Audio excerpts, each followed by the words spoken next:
আচ্ছা, আমরা একটা জিনিস দেখি, লক্ষ্য করেছো কি, যে আমাদের যে কোনো শুভ অনুষ্ঠান, সেই অন্নপ্রাশনই হোক, বিবাহ হোক, পৈতে হোক, আশীর্বাদ বা যেটা আশীর্বাদ করা হয় বিয়ের আগে বলো, যাই হোক, তারপরে ভাইফোঁটা আছে, রাখি পূর্ণিমা আছে, সব কিছুতে আমরা দেখি বড়রা ছোটদেরকে ধান দুর্বা দিয়ে আশীর্বাদ করে।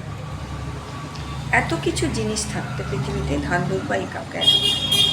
নমস্কার বন্ধুরা, আমি সুস্মিতা পজিটিভ ভাইবসে একটা ভিডিওতে আবার সবাইকে স্বাগত জানাচ্ছি।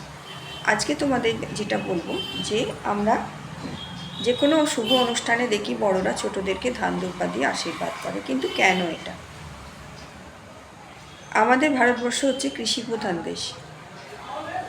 প্রাচীন আর্য সমাজে ধানই ছিল আমাদের প্রধান কৃষিজ উৎপাদন, এবং সেটাই ছিল অর্থকরী ফসল।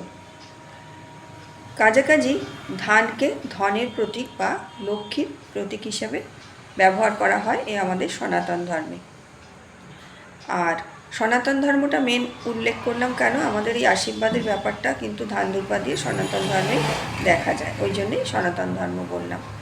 যদিও তখন সব ধর্মের মানুষ ছিল, কিন্তু আশীর্বাদের ব্যাপারটা সনাতন ধর্মতে ধান দুর্বা দিয়ে হয়, সেই জন্য উল্লেখ করলাম। তাহলে ধানকে ধনের প্রতীক বা মা লক্ষ্মীর প্রতীক হিসেবে ব্যবহার করা হয়, তাই ধানটার ব্যবহার। আর দুর্বার ব্যবহার কেন? দুর্বা হচ্ছে দীর্ঘায়ু বা অমরের প্রতীক। লক্ষ্য করে দেখবে, আমাদের যখন কোথাও অনেক দুর্বা হয়ে যায়, দুর্বাকে অনেকে বেশি হয়ে গেলে প্রথমত তুলে করে দেয়, তারপরে বৃষ্টিতে রোদে বলো দুর্বা দেখবে ঝলসে যায়।